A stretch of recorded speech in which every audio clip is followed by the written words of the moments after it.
మల్టీప్లెక్స్లో single స్క్రీన్లో లేకుండా 85 మల్టీప్లెక్స్లో 20% occupation మాకు ఇవ్వండి. మాకు 5వ షో పర్మిషన్ ఇవ్వండి, 2.5 షో మీరు జీవో పాస్ చేయండి.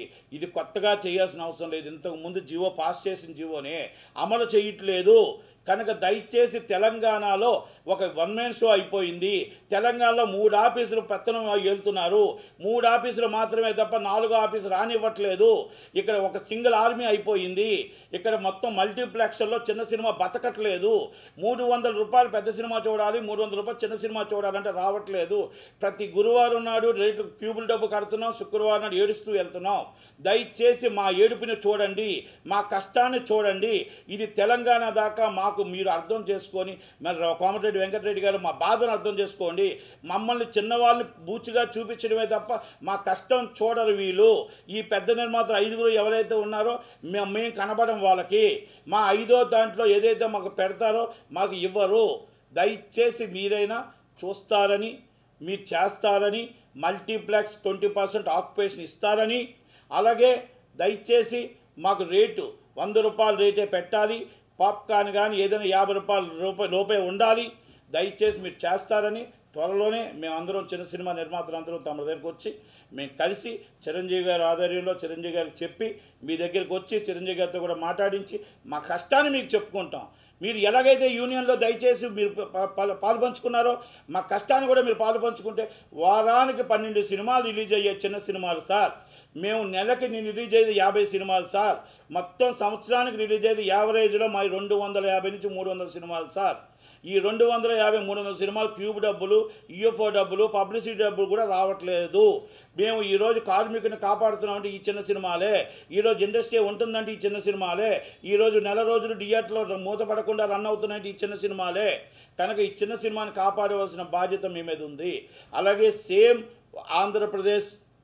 ఆంధ్రప్రదేశ్లో కూడా దయచేసి చంద్రబాబు నాయుడు గారు, పవన్ కళ్యాణ్ గారు మా సినిమా ఇండస్ట్రీ వ్యక్తి, సినిమాటోగ్రఫీ మా సినిమా ఇండస్ట్రీ వ్యక్తి, అలాగే లోకేష్ గారు దయచేసి మీరు ఎంతసేపు పెద్దవాళ్ళు వస్తుంటే మీరు మెమోరాండం తీసుకోవడం కాదండి. చిన్నవాళ్ళని కూడా పిలండి, మా బాధను చూడండి, మా కష్టాన్ని చూడండి. ఇది చిరంజీవి గారిని కూడా అడగండి సార్. మా బాధను చూడండి, మా కష్టాన్ని చూడండి. మీరు 700 రూపాయలు టికెట్ పెంచడం సింపుల్ కాదు సార్. మీరు 100 రూపాయలు టికెట్ పెంచి జనాలు రావడానికి థియేటర్ను బతికించండి, థియేటర్ దేవాలయాన్ని ఉంచండి, థియేటర్ను ముయ్యకండి సార్. థియేటర్ మూతపడే పరిస్థితి తేవద్దండి. థియేటర్ నిలబడాలి, థియేటర్ని కాపాడాలి. థియేటర్ ఉంటేనే మనం ఉండేది. కనుక సింగిల్ స్క్రీన్లోని 20% ఆక్యుపేషన్ సేమ్ నేను తెలంగాణ ఏది అడిగాను మిమ్మల్ని అదే అడుగుతున్నా. మాకు జీవో ఇంతకుముందు ఇందిరాగాంధీ గారి టైంలోనే ఉన్న జీవోని అమలు చేయండి. 20% ఆక్యుపేషన్ 100 రూపాయల టికెట్ పెట్టండి. ఆంధ్రప్రదేశ్ చంద్రబాబు నాయుడు గారికి మా రిక్వెస్ట్. మా బాధను అర్థం చేసుకోండి, మా కష్టాన్ని అర్థం చేసుకోండి. కార్మికుడి బాధ అవ్వచ్చు, మా బాధ అవ్వచ్చు. చిన్న సినిమా నిర్మాత కార్మికుడు లాంటి వాడే. కనుక దయచేసి సినిమా ఫ్యాషన్ అండి. ఈ సినిమా అనేది ఒక పిచ్చి అండి.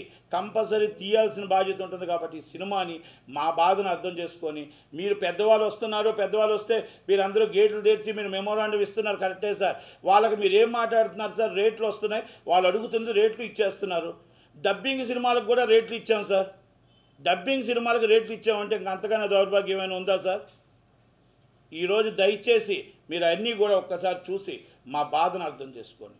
చిన్న సినిమాని బతికించండి, చిన్న సినిమాని నిలబడియండి, చిన్న సినిమాని చంపకుండా 5వ షో 2.5 షో మా మెస్టర్న్ షూట్ మాకు జీవో పాస్ చేయండి.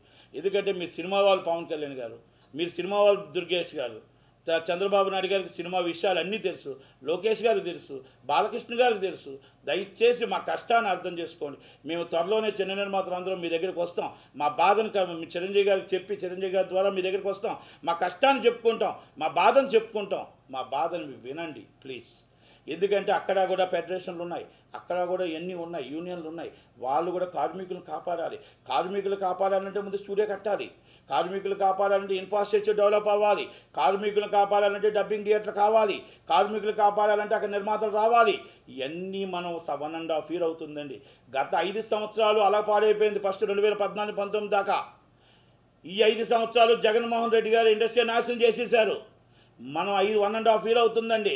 అందుకే నేను దయచేసి మీకు చెప్తున్నాను సార్. రిక్వెస్ట్ ఏంటంటే సార్, విశాఖపట్నంలో గవర్నమెంట్ స్టూడియో కట్టండి.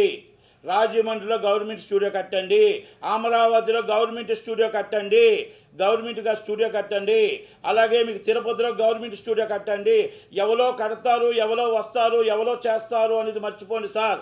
గవర్నమెంటే స్టూడియోలు కట్టండి, గవర్నమెంటే డబ్బింగ్ థియేటర్లు కట్టండి, ఇండస్ట్రీ డెవలప్ చేయండి, టూరిజంకి లింకు కలపండి, లింకు కలపండి. రేపు రాబోయే తరం అంబానీ గారు, ముఖేష్ అంబానీ గారు ఇండస్ట్రీలోకి అందరూ వస్తున్నారు, ఇండస్ట్రీకి చాలామంది వస్తున్నారు కనుక వాళ్ళందరికీ కూడా మనం ఈరోజు ఆంధ్రప్రదేశ్ డెవలప్ అవుతానికి చూసుకోవాలి. అలాగే తెలంగాణ ఎంత డెవలప్ అవుతుందో ఆంధ్రప్రదేశ్ కూడా మనం పోటీగా డెవలప్ అవ్వాలి. 68% ఇన్కమ్ ఆంధ్రప్రదేశ్ నుంచి వస్తే 32% ఇన్కమ్ తెలంగాణ నుంచి వస్తుంది కనుక మనకి ఇన్కమ్ వస్తుంది 68%. కానీ అక్కడ ఎంప్లాయ్మెంట్ లేదు, ఇన్ఫ్రాస్ట్రక్చర్ లేదు, డెవలపింగ్ లేదు, స్టూడియోలు లేవు, ఏమీ లేవు. 1.5 year అవుతుంది. రండి రండి అంటే రారండి అంటే రారండి, సెటిల్ అయిపోయేది ఇక్కడ తెలంగాణలో. కనుక దయచేసి మనం అన్నీ కూడా ఇన్ఫ్రాస్ట్రక్చర్ అది డెవలప్ చేయాల్సిన రెస్పాన్సిబిలిటీ, బాధ్యత మన మీద ఉంది సార్.